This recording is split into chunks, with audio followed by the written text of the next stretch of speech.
बहुत कम लोग जानते हैं कि जब मारूफ भारतीय गुलकारा लता मंगेशकर का नाम सबसे ज्यादा गीत गाने की बिना पर Guinness book of world records में शामिल किया गया तो इनके हम असर गुलकार मोहम्मद रफ़ी ने इसे चैलेंज कर दिया और ये मौक़िफ़ इख्तियार किया कि इन्होंने लता जी से ज्यादा गीत गाए हैं। लेकिन मोहम्मद रफ़ी का ये मौक़िफ़ तस्लीम ना किया गया और लता का नाम सन 1974 से सन 1991 तक सबसे ज्यादा गाने रिकॉर्ड करवाने के हवाले से Guinness book of world records का हिस्सा रहा। लता का ये रिकॉर्ड सन 1991 में इनकी बहन आशा भोसले ने तोड़ा और सबसे ज्यादा गीत गाने का एजाज हासिल किया जो सन 2011 तक बरकरार रहा। याद रहे कि लता मंगेशकर ने अपने करियर के दौरान 30,000 से ज्यादा गीत गाए। मारूफ मौसीकार दीनानाथ की बेटियों में न सिर्फ लता ने सुरों की दुनिया में मकबूलियत हासिल की बल्कि इनकी बहन आशा भोसले ने भी गुलकारी में अहम मुकाम हासिल किया और एक वक्त ऐसा भी आया कि दोनों बहनों की आवाजों ने हिंदुस्तानी फिल्म इंडस्ट्री पर कब्जा कर लिया। लता ने अपने दौर के तमाम बड़े गुलकारों के साथ गीत गाए जिनमें मोहम्मद रफ़ी और किशोर सरे फहरिस्त हैं। लता ने अपना आखिरी गीत सन 2019 में रिकॉर्ड करवाया जो कि एक मिल्ली नगमा था।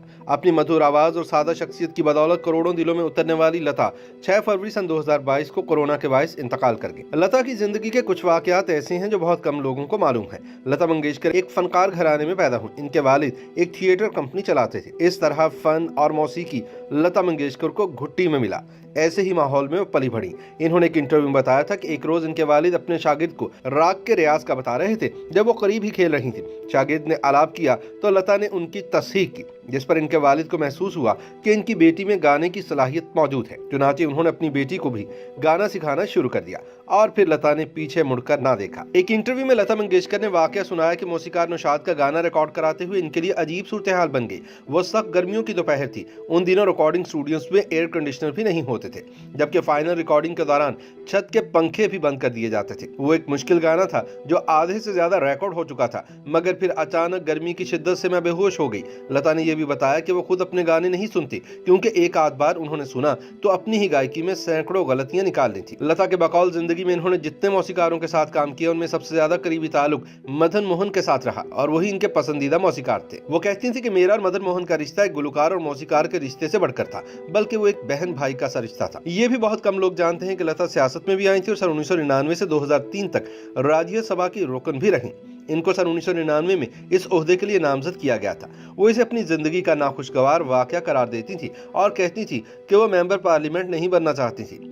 एक इंटरव्यू में जब लता से पूछा गया कि अगर इन्हें एक और जन्म मिले तो क्या वो लता मंगेशकर ही बनना चाहेंगी तो उन्होंने कहा कि नहीं, मैं ऐसा नहीं चाहूंगी क्योंकि लता की जिंदगी दुखों से भरी पड़ी है। लता की खूबसूरत आवाज के मद्दाह पूरी दुनिया में पाए जाते हैं। उनको ये एजाज भी हासिल है कि वो पहली इंडियन थी जिन्होंने लंदन के रॉयल एल्बर्ट हॉल में फन का मुजाहरा किया।